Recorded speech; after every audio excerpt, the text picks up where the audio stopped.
और वीडियो सबसे पहले अपने मोबाइल पर पाने के लिए बेल आइकन को दबाएं।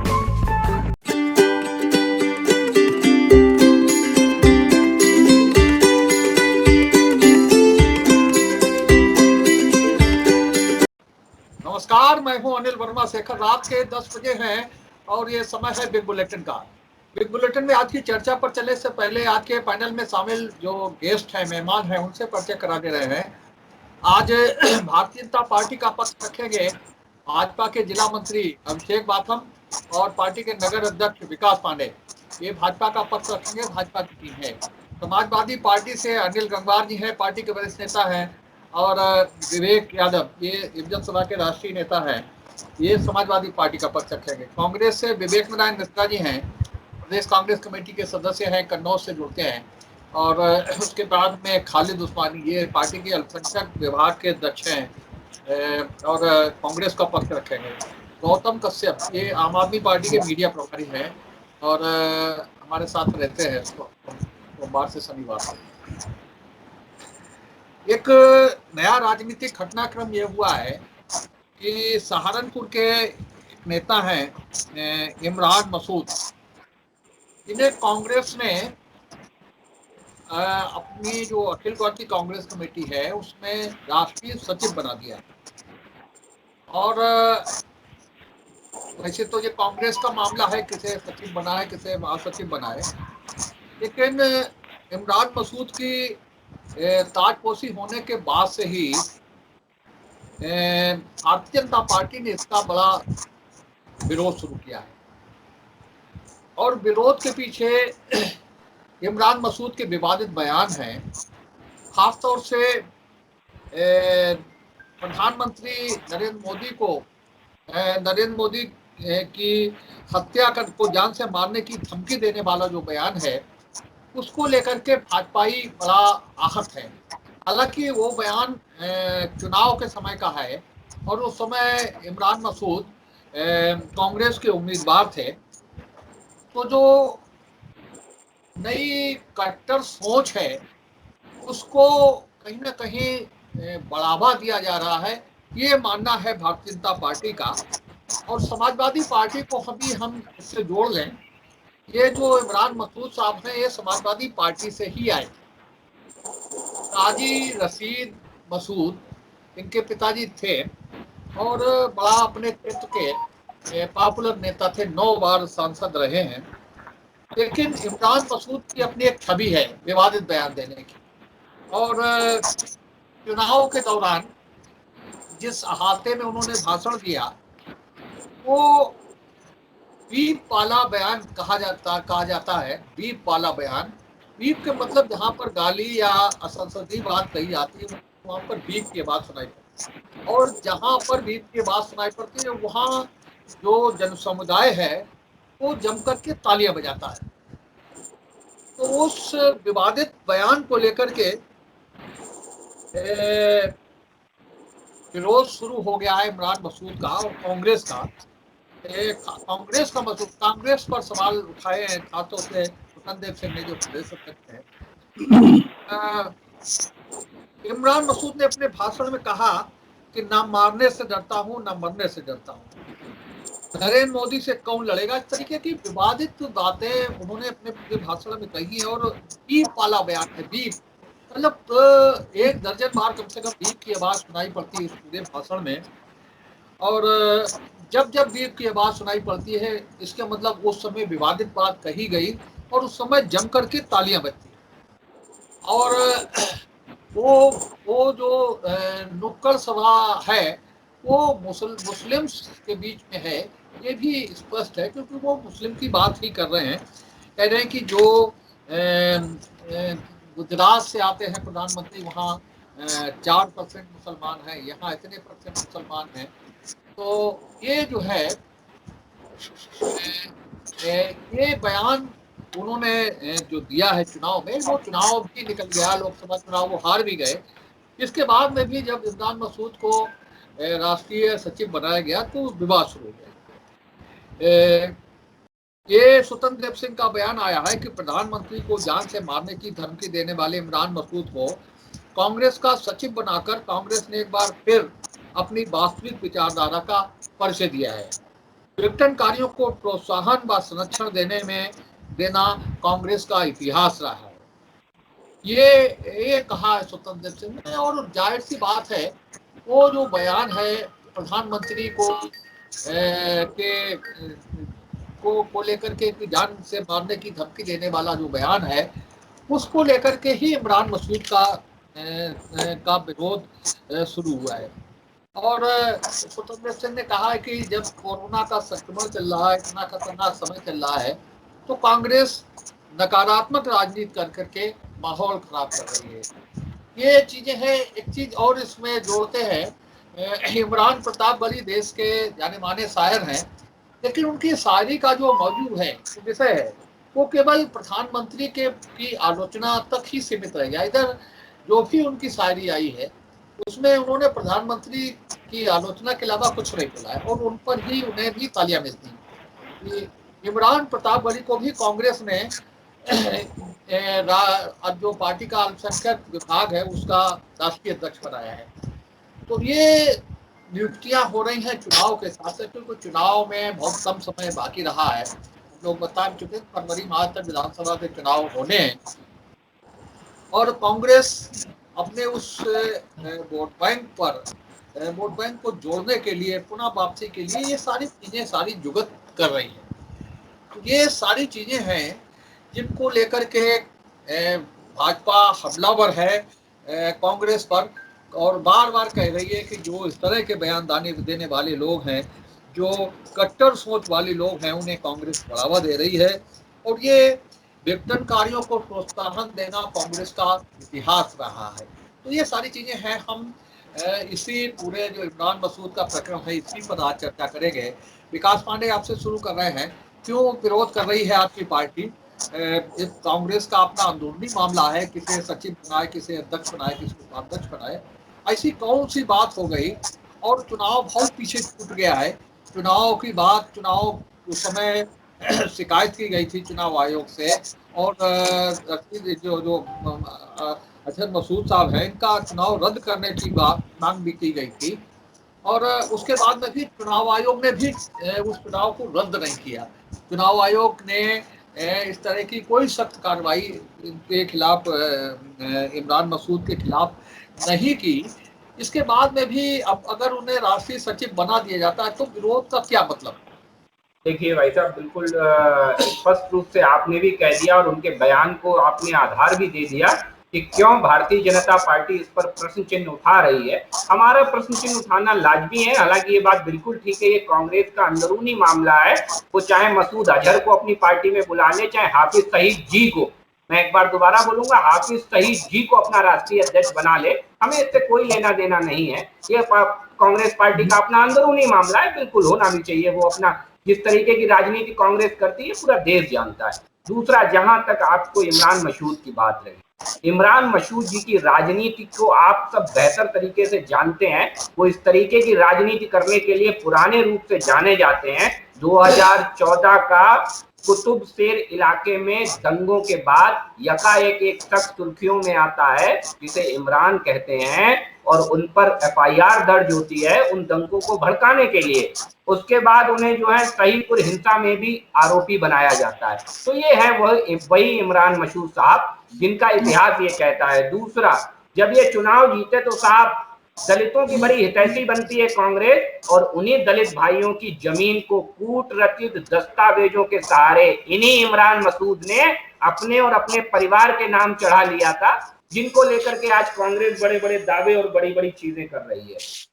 दूसरी चीज, 2010 में भी एक चीज और मैं आपको बता दूं इमरान मसूद जी को लेकर के, कि ये किसानों के बड़े हितैषी हैं साहब। चाहे अभी किसान आंदोलन हुआ हो और चाहे इससे पहले 2010 में निरस्त पट्टे वापस दिलाने के लिए इमरान मसूद ने किसानों को भड़काया, और भड़काने के फलस्वरूप इन पर एफआईआर दर्ज की गई, और 2010 में उत्तर प्रदेश में किसकी सरकार थी ये हमें बताने की जरूरत नहीं है, क्योंकि हमारे ऊपर तो ये भी आरोप लग सकता है कि साहब आप तो विद्वेष की भावना से काम करते हैं, लेकिन उस समय तो हमारी सरकार नहीं थी, तो उस समय भी इमरान मसूद पर कार्रवाई हुई है, और ना ही 2008 में जमानत पर चल रहे हैं इमरान मसूद। मैं हमेशा की तरह एक बार बता दूं कि इनके अन्य नेताओं की तरह जमानत पर चल रहे हैं इमरान मसूद, और जमानती लोगों को अपना वोट बैंक साधने के लिए कांग्रेस पार्टी आज अपना आधार वोट बैंक ढूंढने के लिए कहीं दिल्ली की सियासत से जोड़ देती है और कहीं अपने उस वोट बैंक को बचाने की सियासत करती है। लेकिन मैं आपको एक बात बता दूं कि ये यकायक नहीं हुआ है। इमरान मसूद जी का, या मीडिया सूत्रों की जानकारी के हिसाब से बता रहा हूं, इमरान मसूद जी हाल ही में समाजवादी पार्टी के राष्ट्रीय अध्यक्ष से मुलाकात की है। उसके बाद एकमात्र नेता है इनके पास पश्चिम में इमरान मसूद, जिनको लेकर के कांग्रेस में एक अंदर ही अंदर बेचैनी बढ़ गई कि कहीं ऐसा ना हो वापस इमरान मसूद की घर वापसी हो जाए। ये उस डर से फैसला लिया गया है और मुस्लिम वोट बैंक को बचाने की साजिश है। आप इनकी मानसिकता को समझ लीजिए कि जो भरे मंच से ये कहते हैं कि 4% मुस्लिम है गुजरात में, इस भ्रम में ना रहे कि सहारनपुर में 42% मुस्लिम है। अगर मोदी जी यहाँ आएंगे तो बोटी बोटी, मैं आपके मंच के माध्यम से बिल्कुल स्पष्ट कहूंगा, बोटी बोटी काट के भेजे जाएंगे। ये भाषा दिखाती है कि कांग्रेस का चाल और चरित्र चेहरा भी यही है। जो इमरान मसूद की भाषा है वो कांग्रेस का चाल और चरित्र चेहरा। हाँ अनिल कुमार जी। जी शेखर भाई, आज जो आपने मामला उठाया ये बहुत महत्वपूर्ण है। इमरान मसूद सहारनपुर के नेता हो सकते हैं, कांग्रेस के लिए बड़े अच्छे लीडर हो सकते हैं। हिंदुस्तान में जो राजनीति मैं देख रहा हूँ वह एक लोगों की भावनाओं को भड़काकर सत्ता में काबिज होना, चुनाव जीतना, ये एक बन गया है कि चुनाव जीता कैसे जाए। और जहाँ पर जिस वर्ग के लोगों की संख्या 99% होती है वहाँ पर लोगों को भड़काने का काम किया जाता है, और वो उनकी जब भावनाएं भड़काई जाती है तो वो लोग फिर जो है तालियां पीटते हैं, उन्हें ये अच्छा लगता है। लेकिन कुछ वर्षों से राजनीति ने करवट ली है। जो भी दल, चाहे वो कांग्रेस हो या कोई दूसरा दल हो, अगर अब वो तुष्टीकरण की राजनीति करेगा, किसी वर्ग विशेष को ज्यादा तरजीह देगा, उस पार्टी का स्वयं का नुकसान होगा। क्योंकि ये सब होते होते जनता, इसलिए पहली बात तो चुनाव आयोग को इतना सख्त होना चाहिए कि अगर कोई नेता चुनाव के टाइम ये भाषण दे कि हम उसे जान से मार देंगे तो 307 का मुकदमा चुनाव आयोग को लिखवा देना चाहिए। ये कोई कहने की बात नहीं है, वोट मांगने का तरीका नहीं है कि हमारे सामने जो जनता खड़ी है वो खुश कैसे होगी। ये हमारे नेताओं ने अपना एक चलन बना लिया है कि हमारे सामने खड़ी हुई जनता हमारी बात पर ताली कैसे पीटेगी। इसलिए ये सब बातें कि इनका कोई मकसद ये नहीं है, और इनका है कि हम सांसद बने रहें और हम विधायक बने रहें, और समाज में चाहे कितनी व्यवस्था फैल जाए इनसे इनका कोई लेना देना नहीं है। जब ये सांसद और विधायक बनकर सदन में जाते हैं तो ना ये हिंदू की बात करते हैं ना मुसलमान की बात करते हैं। ये सब लोग अपने एक दूसरे के गले मिलकर अपने मतलब की बात करते हैं। इसलिए जो भी दल हैं, चाहे वो कांग्रेस हो चाहे कोई दूसरा दल हो, कांग्रेस की जो स्थिति है वो बहुत ही सोचनी हो गई है कि उसके पास अब जिला स्तर पर भी संगठन नहीं रहा है। जिला स्तर तो है लेकिन वो ब्लॉक स्तर पर, वहां पर बूथ स्तर पर उसके लोग नहीं बच पा रहे हैं और बड़ी निराशा है। इसलिए राष्ट्रीय नेतृत्व ये कोशिश कर रहा है कि कैसे वैसे लोगों को लाया जाए, हमारी पार्टी को किसी प्रकार से ऑक्सीजन मिले और वो आगे बढ़े। इसी का परिणाम ये इमरान मसूद है। और अभी आपने इमरान प्रतापगढ़ी की भी बात करी थी, मैंने उनको भी बहुत बार सुना है, लेकिन कुछ और भी। लेकिन आज इस समाज, जो ये मुस्लिम समाज है, इसमें भी परिवर्तन की बात आ रही है। इसके भी कुछ मौलवी लोग जो हैं बहुत अच्छी बातें करते हैं। मैंने एक दिन सुना एक मौलवी को, उसने पूछा कि तुम्हारे नबी को किसने, नबी के नवासे को किसने मारा था? उसने कहा, क्या भाजपा वालों ने मारा था, क्या संघ वालों ने मारा था? तुम्हारे नबी के नवासे को तुम्हारे ही लोगों ने मारा था। है? तो ऐसे लोग भी हैं, अच्छे और बुरे हर समाज में लोग होते हैं अपने अपने। मतलब ये नहीं कि पूरा एक मुस्लिम समाज बहुत खराब हो गया है, नहीं। उसमें एक मैंने मौलवी को देखा, उसने ये कहा कि अरे तुम लोग करते क्या हो? तुम कौन सी समाज किसको पानी पिलाते हो? तुम्हारे मदरसे हैं, तुम मदरसे के अपने बच्चों को गर्मियों में लोगों को पानी पिलवाओ, कपड़े बांटो, कंबल बांटो। उसने एक उदाहरण दिया कि एक जैन परिवार था, वो रात के अंधेरे में गरीबों को कंबल उड़ा रहे थे, फोटो नहीं खिंचा रहे थे। और कई हमारे मुसलमान भाइयों में क्या है, एक कंबल बांटेंगे और 100 कंबल का फोटो खिंचवाएंगे। तो समाज में बहुत अच्छे अच्छे विचारधारा के लोग भी हैं, बुरी विचारधारा के भी लोग हैं, और ये जो राजनीतिक लोग हैं, इनका तो सिर्फ एक ही मकसद है, मैंने तो अपने जीवन में देख रहा हूँ, कि हम चाहे ऐसी भाषा बोलें कि जनता खुश हो जाए और तालियां पीटकर हमें वोट दे दे और हम आराम से मौज करें।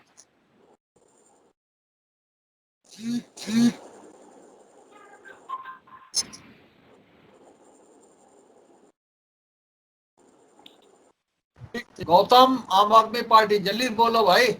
हाँ भाई साहब, देखिए भाई साहब, ये दोनों दल जो है आपस में नूरा कुश्ती इस समय उनकी चालू हो गई है। चुनाव के 6-7-8 महीने रह गए बाकी। अब देखिए बिहार में इन्होंने मुसलमान को अपने पार्टी में उपाध्यक्ष बनाया है, भाजपा में साहब। और इन्होंने जो है इमरान जी ने कांग्रेस को यहाँ बना दिया। अब इनके जो है आपस में ये नूरा कुश्ती लड़ रहे हैं कि उन्होंने, अब दोनों दलों की बात मैं बता रहा हूँ साहब, दोनों दल इस समय विकासवाद की बात नहीं कर रहे हैं।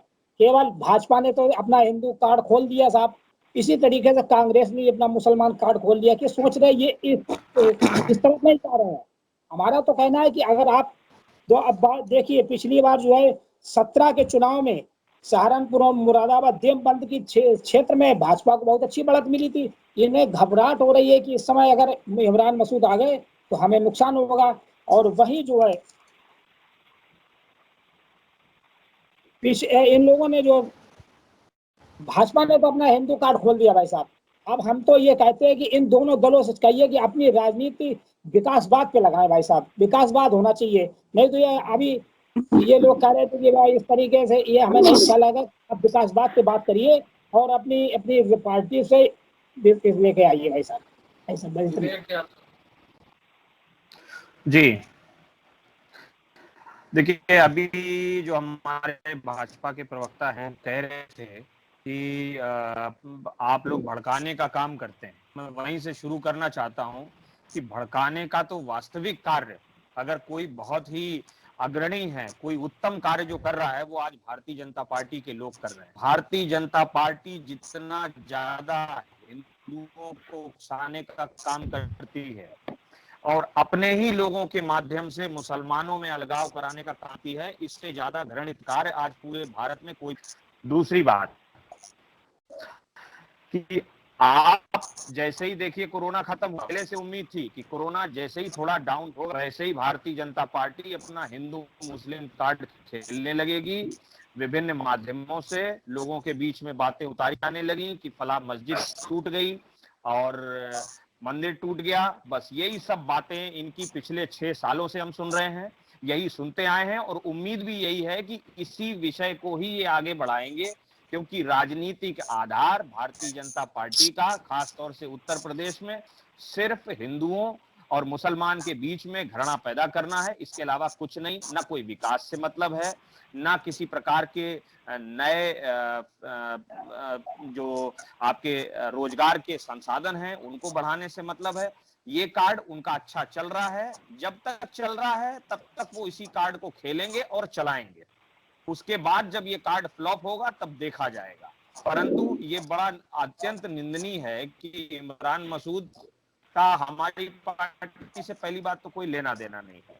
और मैं इसको खुले मन से मैं इन चीजों की घोर निंदा करता हूं कि कोई भी नेता, चाहे राष्ट्रीय स्तर का हो या जनपद स्तर का हो, अपनी कम्युनिटी में ही सिर्फ जब वैमनस्यता फैलाता है, ऐसे नेताओं को बाइकआउट करना चाहिए। क्योंकि नेता जो होता है वो सर्वमान्य होता है, सर्वदल होता है, सर्व समाज होता है। और जब सर्व समाज की जो नेता बात ना करे, कम्युनिटी में घृणा फैलाए, ऐसे नेताओं को भी बाइकआउट करना चाहिए मेरी नजर में। धन्यवाद। रवीर जी बोल पाएंगे? रवीर जी, नेट की प्रॉब्लम आ रही है हमारे यहाँ बहुत ज्यादा। बोलिए तो सुनेंगे फिर। जी हाँ विवेक जी बोलिए। रवीर जी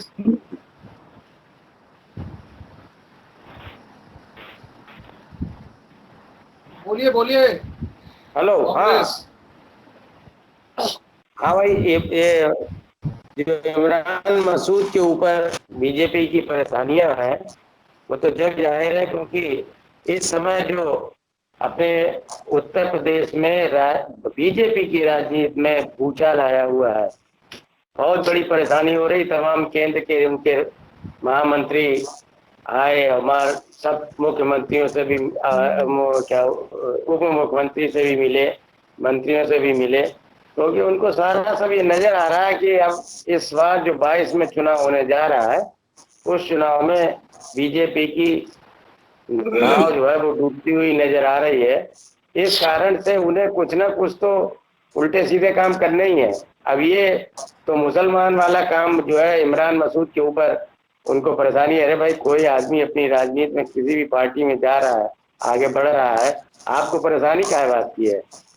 अब और कोई दल तो आप जो बात कहते हो, आप किसी को आगे बढ़ा रहे हो, तो आप एक शर्मा जी को ले आए। शर्मा जी दिल्ली में एक सीनियर अधिकारी थे, उनको आपने रिटायरमेंट देके एमएलसी बना के और आप उसको आगे बढ़ा रहे हैं। योगी जी परेशान है उससे कि जे अच्छा एक हमारे ऊपर ताला लगा दिया गया है, सारी हमारी चेकिंग शुरू हो गई है। तो अब योगी जी परेशान है, मोदी जी परेशान है। क्यों? मोदी जी को योगी जी घास नहीं डाल रहे हैं। तो ये सारी चीजें जब चल रही हैं उनकी खुद की अपनी पार्टी में, तो दूसरे के ऊपर वही वाली कहावत है कि कांच का घर है और पत्थर आप फेंक रहे हैं। आप अपना घर संभालिए पहले, फिर दूसरे की चिंता करें। कौन सी पार्टी किसको ले रही, किसको आगे बढ़ा रही, किसको क्या कर रही है, इससे आप अपना घर देखो ना। आपके घर में क्या स्थिति हो रही है? एक शर्मा जी आ गए, उनके बारे आपकी परेशानी बढ़ गई। तो ये गलत उनकी रणनीति है। केवल हिंदू मुस्लिम कार्ड खेलने के लिए उन्होंने ये एक नया सपूगा छोड़ दिया है। विवेक जी देखिए, ये तो भाजपा का आप उछाल बता रहे हैं या भाजपा को जो इसमें बेचैनी हुई है, ये कोई अप्रत्याशित नहीं है। ये एक इनका बाकायदा प्लान वर्क है। अब 8 महीने तो ये सब चीजें तो इनको करनी है, क्योंकि हर मोर्चे पे ये फेल हो चुके हैं, ऊपर से नीचे तक ये फेल हैं। तो अब उनको इसी तरीके की जो इनका पहले का भी चरित्र रहा है, इस तरह की बातों को ये दुष्प्रचार करने का या विवादित नामों को लेने का, अब ये इनका एक एजेंडा है, इनका कुछ होमवर्क है, इसकी आगे बढ़ रहे हैं ये। क्योंकि जब चुनाव आयोग ने उस पर संज्ञान लेने के बाद कोई कार्रवाई नहीं करी, तो उस पर कोई मामला बनता नहीं है। और चुनाव की बात, और अगर चुनाव की बात हम ले लें तो आप देखिए, प्रधान सेवक जी ने देश के कितने बड़े वादे किए थे 2014 की, जरा याद करिए आपसे। अब देखिए 135 करोड़ जनता से झूठ बोलना, तो इस तरह की बातें करना, ये कौन से, ये तो संज्ञेय अपराध में आता है ये। तो ये बयान की किसानों के लिए आपने कहा था कि वो भी आपके प्रधान सेवक जी के मरने का हवन कर रहे हैं। किसानों के लिए आपने कहा वो नक्सलाइट है, वो आतंकवादी है, उनको बाहर से खेती हो रही है। तो ये सब बातें अब किसानों को आपने आज के महीने से हैं, 4 किसान शहीद हो चुके हैं, लेकिन उसके बाद भी आपने कौन कौन से आरोप भी लगाए। तो ये सब भाजपा की एक नजदीक है और ये 2022 की तैयारी है, ये उसी के लिए ये सब किया जा रहा है और इसमें इमरान मसूद केवल एक बीच का मोहरा है। अब रही बयानों की, तो आप देखिए इनके यहाँ अगर बयानों की आप सिलसिला देखें अगर, तो किस तरीके से इन्होंने कोरोना महामारी में तमाम इस तरह के बयान हुए हैं जिनको अगर संज्ञान में लिया जाए तो जिससे हो सकता है, तो इसलिए तो उनका रहा और इस तरह है, तो इस एक विभाजन की राजनीति, तो ये अगर आपने रिजल्ट भी आप उसका मुद्दा उठाया था, क्या हुआ कानपुर में आप पता करिए, देखिए कोई कार्रवाई करी, ये कोई कार्य हमने, मैं तब भी कहा था कि कोई कार्रवाई नहीं करी। तो इस तरह के मुद्दों को लाएंगे और उनको जिंदा रखेंगे, पढ़ाएंगे 22 तक, क्योंकि सब कुछ और दूसरा कहने के लिए बचा ही नहीं है। ये हर मोर्चे पे फेल रहे, जहां तक कि कोरोना से लिखी महामारी में भी इन्होंने कुछ नहीं कर पाया। सुप्रीम कोर्ट ने, आप देखिए कि इस सरकार की विश्वसनीयता तो खत्म हो चुकी है, चाहे केंद्र की हो चाहे प्रदेश की हो। अभी सुप्रीम कोर्ट का आप हाल का बयान देखिए, सुप्रीम कोर्ट ने मांगा कि आपने 35,000 करोड़ रुपए जो वैक्सीन के लिए प्रावधान किए थे, क्या उसका हिसाब है? आप सोचिए, केंद्र सरकार से अगर हिसाब कोई सुप्रीम कोर्ट मांग रहा है तो इसके माने सरकार की विश्वसनीयता खत्म हो चुकी है। और ये बात सरकार में बैठे लोग भी जान रहे हैं और सत्तारूढ़ दल के कार्यकर्ता भी जान रहे हैं, उनमें भी असंतोष बढ़ रहा है। जब उनमें असंतोष बढ़ रहा है तो आप समझ सकते हैं कि आम जनता में संतोष की सीमा क्या होगी। तो ये सब परिप्रेक्ष्य में अगर इमरान मसूद को लेके एक भाजपा इस तरह की बातें कर रही है, तो अभी तो तमाम ऐसे मसूद आएंगे, तमाम ऐसे बयान आएंगे जिनको भाजपा आगे बढ़ाएगी, क्योंकि और कुछ इनके पास करने में नहीं है। अभी 25 जून को देखिए, अभी 3 साल पूरे हो जाएंगे, 100 स्मार्ट सिटी बनाए जाएंगे। कहाँ स्मार्ट सिटी बने, जरा आप में से कोई बता दीजिए। 100 स्मार्ट सिटी छोड़िए, कहाँ सा एक है आपने स्मार्ट बनाया ये। तो इस तरह की एक स्मार्ट सिटी की बात नहीं है। जो भी देखिए, गाँव में गोद लेने की बात थी, कितने गांव गोद लिए गए, कितना हो गया भाई उसमें क्या। अब यहाँ पे मुख्यमंत्री जी कह रहे हैं कि हर विधायक एक CSC गोद लेगी। जरा आप पता करके देखिए हमारे भाजपा के लोग कि उनके विधायक ने कौन कौन सी CSC गोद ली है। सिर्फ हवाई घोषणाएं और इस तरह की विवादित चीजें आधार है। और इसी तरीके से जनता को झांसे में देके ये आए हैं, लेकिन ये चीजें बार बार चलने वाली नहीं है। पंचायत के चुनाव में ये बात सामने आ चुकी है और आगे भी अब ये चीज जो अभी आपके पिछले हफ्ते जो आपके महामंत्री जी आए थे, संतोष जी, वो कुछ नहीं, वो सिर्फ यही टटोलने आए थे कि अब ये मुद्दों से तो कुछ नहीं, अब तो वही पुराने मुद्दे पे आना पड़ेगा। मथुरा काशी, जनसंख्या नियंत्रण और समान सिविल कोड, इन मुद्दों को कैसे लाया जाए, इसी ऊपर चर्चा करने आए थे। और आने वाले चुनाव में यही परिदृश्य होगा आगे वाले के लिए। इनके पास न विकास का कोई विजन है, न रोड मैप है, न कोई इनके पास कोई भी सोच नहीं बची है। इनकी सोच केवल सत्ता है ये, और सत्ता के लिए ये कुछ भी कर सकते हैं। आज जो हमारे भाजपा के कार्यकर्ता इतनी निष्ठा से लगे हुए हैं, लेकिन मौका आएगा भाजपा इनको भी निकाल के बाहर करेगी। उनके लिए केवल सत्ता की बात है। बंगाल के चुनाव इसका सबसे बड़ा प्रभाव है कि जो वहाँ के निष्ठावान लोग थे, जिन्होंने पूरी अपनी उम्र भाजपा में लगा दी, उनको किनारे लगा दिया गया। का टुकड़ा साफ कर दिया है और आगामी समय के अंदर हम लोग जिस पोजीशन में आज है, इससे ज्यादा बेहतर पोजीशन में उत्तर प्रदेश अगर भारतीय जनता पार्टी सरकार बनाने जा रही है। हाँ विकास जी, अब सेक रह गए थे। हैं भाई साहब, मैं जब आदरणीय कांग्रेस प्रवक्ता को सुन रहा था तो मैं अपने आप को जैसे नहीं हवा में उड़ रहा हूँ, आसमान में उड़ रहा हूँ। मुझे ऐसा लग रहा था कि काश कांग्रेस को एक मौका तो दिया होता सरकार बनाने के लिए, हम लोगों की पूरे भारत की किस्मत पलट दी होती। मगर क्या करें, हमने 60 साल, हमने लग रहा है कि हमने 60 साल केवल गांधी परिवार को सरकार में रखा, कांग्रेस को सरकार में नहीं रखा। इस बात का दर्द मुझे लग रहा है कांग्रेस प्रवक्ता के अंदर ज्यादा दिख रहा था। मुझे लगता है कांग्रेस प्रवक्ता जिस तरीके से बड़ी बड़ी बातें कर रहे थे, तो वे भूल गए कि इस देश में एक नारा गूंजा था, आदरणीय पहले प्रधानमंत्री देश के जवाहरलाल नेहरू जी से कि गरीबी हटाओ, और मुझे लगता है कि देश के 60 साल बाद भी वो नारा यथावत आज भी जिंदा है कांग्रेस के लिए, गरीबी हटाओ।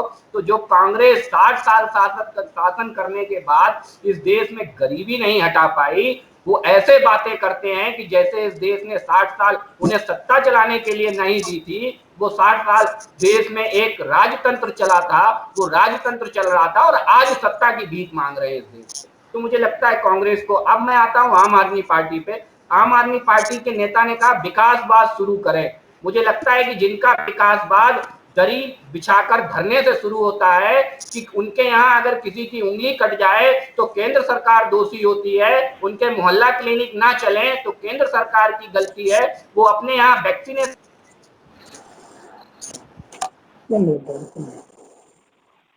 हमें नसीहत ना दें। प्रपंच की राजनीति करने में माहिर है आम आदमी पार्टी के लोग, तो वो आम आदमी पार्टी अपने आप में झांके। दूसरा, सपा ने कहा हिंदुओं की बात करते हैं, भड़काने की बात करती है भाजपा। बिल्कुल ठीक कहा आपने। मुझे लगता है कि समाजवादी पार्टी अपने आप को देख नहीं पा रही है। हम प्रपंच कोई नहीं कर सकता। वैक्सीन भारत की वैक्सीन को भाजपा की वैक्सीन बता दिया। का से कांग्रेस, का से कोरोना, भा से भारत, भा से भाजपा। तो ये स्पष्ट हो चुका है कोरोना जैसी खतरनाक है कांग्रेस इस देश के लिए, और वैक्सीन जैसी लाभदायक है भाजपा इस भारत के लिए। हाँ अनिल जी, अनिल जी।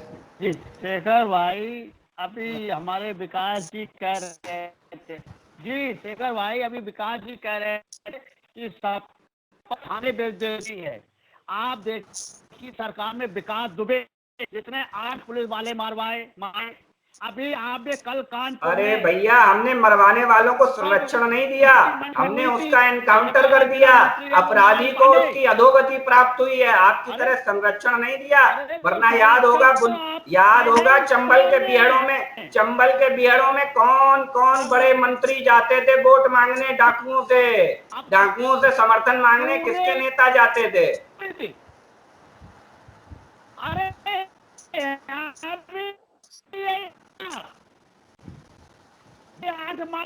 ठाकुर कोई नहीं गुंडा मिला हुआ अभी गेस्ट हाउस में क्या हो था? आम आदमी पार्टी के प्रवक्ता को लग रहा है कि उनका गठबंधन सपा से हो सकता है। कोई बात नहीं, सपा भाजपा है, आपका है गठबंधन। हमारा कभी गठबंधन नहीं हुआ। आप ये सोचिए कि एक गेस्ट हाउस में एक भाजपा के पदाधिकारी का जन्मदिन हो रहा है और देख लीजिए सब पर जितने लोगों के नाम आ रहे हैं सब पर 6 से 7, और जो नारायण पांडे है उस पर भी 6 मुकदमे हैं। आप सोचिए जेल में ऐसा लग रहा था कि कानपुर को जलाने की नई रणनीति तैयार हुई। जेल में आप चिंता ना करिए, रिपोर्ट कहते हैं, एनसीआरबी के आंकड़े कहते हैं कि सबसे ज्यादा दंगे अगर किसी की सरकार में हुए हैं तो आपके यशस्वी नेता अखिलेश यादव जी की सरकार में हुए हैं। छोटे बड़े 5000 सांप्रदायिक दंगे करवाए थे सपा ने, 5000। मुजफ्फरनगर, शामली भरी पड़ी है दंगों से भरी पड़ी है समाजवादी पार्टी, क्योंकि उसकी नजर में वोट बैंक तो एक ही है। उस वोट बैंक की आड़ में सपा का स्टंट क्लियर है। आप स्थिति समझिए। आप एक बात बताइए, आपका राम मंदिर पे स्टंट क्लियर नहीं, अगर भाजपा अपना स्टंट क्लियर रखती है राम मंदिर पर तो वो हिंदूवादी है। अगर आपकी नजर में राम मंदिर पर अपना नजरिया स्पष्ट रखना हिंदूवादी है तो हम हाँ हिंदूवादी हैं। अगर आपकी नजर में सबको साथ लेकर चलना हिंदूवादी है तो हम हाँ हिंदूवादी हैं। बताइए विकास जी, आपकी तरह कांवड़ यात्राओं में लाउड स्पीकर बैन नहीं कराते थे। आपकी तरह कांवड़ यात्राओं में लाउड स्पीकर बैन नहीं कराया हमने। आपकी तरह रामपुर तिराहा कांड याद होगा, काला शाह अध्याय कभी पीछा नहीं छोड़ता। समाजवादी पार्टी के लोग याद रखें।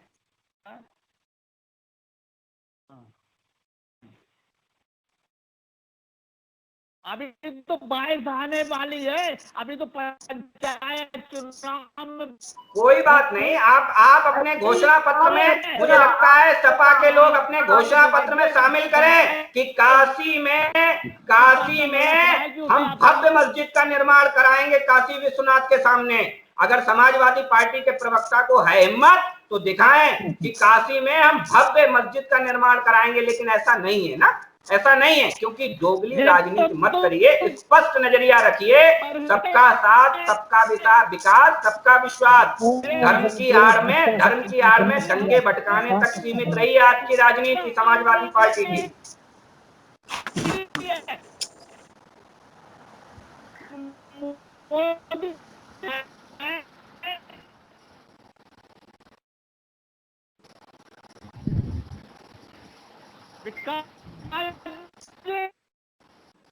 पहले से इतनी उसमें कितने करोड़। मैं भाई विकास पांडे से पूछना चाहता हूँ कि क्योंकि सरकार में लोग भी मारे गए और कोई दूसरी जात का कोई मारा गया, एक उदाहरण दे दीजिए भाई साहब हमें। कैसा? दोबारा बोलेंगे, सुन नहीं पाया। मैंने कहा योगी सरकार में ब्राह्मण, जी हाँ, ब्राह्मण और पिछड़े वर्ग और दलित के लोग ही मारे गए, यही लोग गुंडे हैं क्या? और दूसरी जाति नहीं है? मुझे लगता है मुन्ना बजरंगी के बारे में आपको ठीक से जानकारी नहीं है, लेकिन खैर कोई बात नहीं। अपराधी की कोई जात नहीं होती है, ये जात ढूंढने का काम भी आज आम आदमी पार्टी ने कर लिया है। तो अब आपको दिख रहा है, धीरे धीरे स्पष्ट हो जाएगा कि ये जातिवादी राजनीति कौन लोग करते हैं। इस उत्तर प्रदेश को गंदा करने आ रही है आम आदमी पार्टी, जैसे दिल्ली की हवा में जहर घोला और इनके पार्षद दंगा भड़काने में शामिल पाए जाते हैं आम आदमी पार्टी के। वही राजनीति करने उत्तर प्रदेश में आ रहे हैं आप वही राजनीति करने उत्तर प्रदेश में आ रहे हैं। उत्तर प्रदेश की जनता आपको बेहतर समझ चुकी है। नौटंकियां बहुत देख ली, अब उत्तर प्रदेश नहीं देखने वाला ऐसी नौटंकियां। हम तो वही बात तो कह रहे हैं कि ब्राह्मण ही जाति पे है क्या? ब्राह्मण जाति है, पिछड़े वर्ग के दलित है, और दूसरी जाति नहीं है गुंडे? ये पूछना चाहते हैं।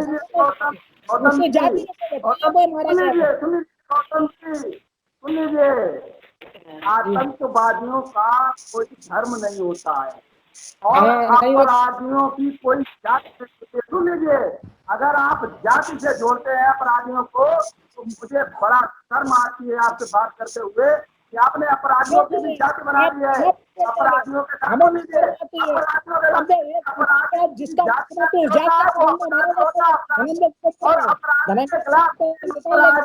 खिलाफ कार्रवाई होनी चाहिए और भारतीय जनता पार्टी ने सिद्ध करके दिखाया है उनके खिलाफ कार्रवाई करके। देखे ना ब्राह्मण देखे ना बैच देखे, अपराधी है। हाँ, अपराधी है।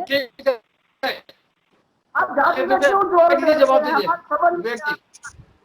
ठीक है जी। मैं भी बहुत ध्यान से, मैं भी बड़ा ध्यान से विकास पांडे जी को सुन रहा था जो भाजपा के प्रवक्ता हैं, और काफी हद तक यही समझ में आ रहा है कि भारतीय जनता पार्टी के जो नेता हैं, प्रवक्ता हैं, शीर्ष नेतृत्व, वो सिर्फ और सिर्फ धार्मिक राजनीति और इसी पे ही आधारित बातें करते हैं।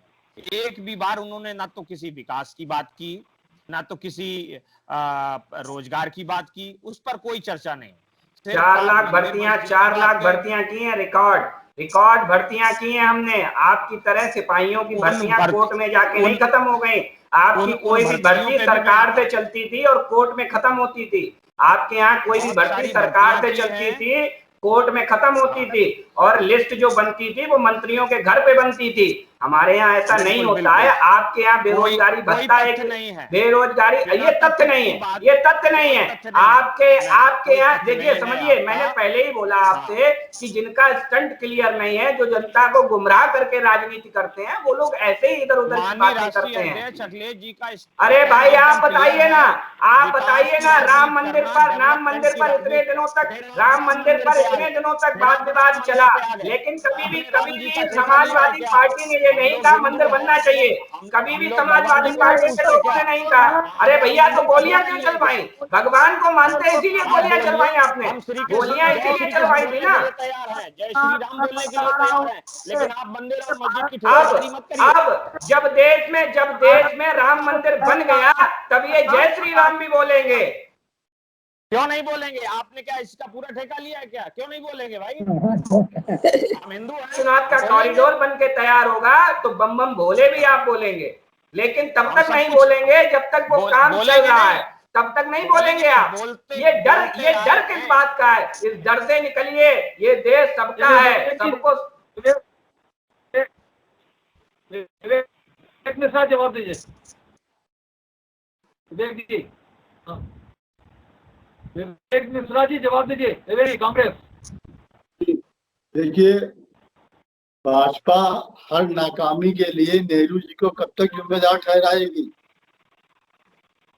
और आपको मालूम है सना, आप हिंदुत्व की बात करते हैं, राम मंदिर की बात करते हैं। राम मंदिर बना तो वो भी लग रहा है कि भाजपा ने इसे बनवाया, वो इस तरह से उसको भी कैश करने के चक्कर में है।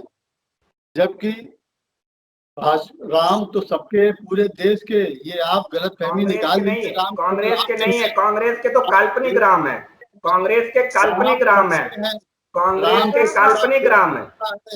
राम को मत बीच में घसीटे, आपने घसीट के आपने नोट आज राम निकल रहा है, लेकिन जब तक मंदिर नहीं बना था तब तक आपके मुंह से राम नहीं निकलता था।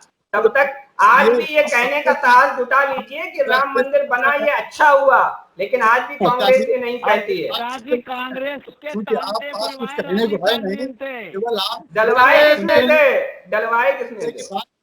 शुरू करिए ये पहले बात को, कि दूसरा कोई कह रहा उसमें उसके बाद जवाब दीजिए। आपकी बात सुन रहे थे। ये हर नाकामी के लिए नेहरू को दोष देना, ये आपने महाभारत में देखा, जब वीर पितामह अपने बाणों की सैया पे लेटे थे तो उन्होंने क्या कहा था?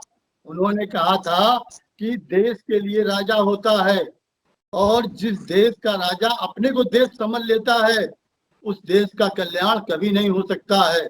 दूसरी बात उन्होंने कही थी कि जो राजा हमेशा अपनी नाकामी के लिए अपने भूतकाल को दोषी ठहराता है, वो राजा देश के लिए अनिष्टकारी होता है। ये कांग्रेस नहीं कह रही है, ये पितामह ने कहा है महाभारत में। दूसरे की तरफ एक उंगली उठाते समय कांग्रेस भूल जा रही है कि 3 उंगलियां उसकी तरफ हैं, तो हमारी एक गलती है और 3 गलतियां आपकी हैं, ये भी देख लीजिए। बोलने के अलावा कुछ नहीं किया 7 सालों में। जनता ने आपको विश्वास दिया। तो हमने बताया ना कि 60 साल आप जब बोल रहे थे तो मुझे लग रहा था कि मैं 60 साल कांग्रेस ने शासन नहीं किया। यहीं पर समाप्त करें। आज की बहस में भाग लेने के लिए विवेक जी का, अनिल संगवान जी का, पांडे जी का, विवेक यादव जी का, शेख का, खालिद उस्मानी का और गौतम कश्यप का बहुत बहुत धन्यवाद। हम सोमवार को हम कल फिर मिलेंगे एक नई बहस को लेकर के, एक नए विषय को लेकर के। तब तक के लिए इजाजत दीजिए। शुभ रात्रि। उम्मीद है आपको हमारा ये एपिसोड पसंद आया होगा। आप हमारे चैनल को सब्सक्राइब करिए, इस वीडियो को लाइक करिए और अपने दोस्तों के साथ शेयर करिए। यही निवेदन आपसे है।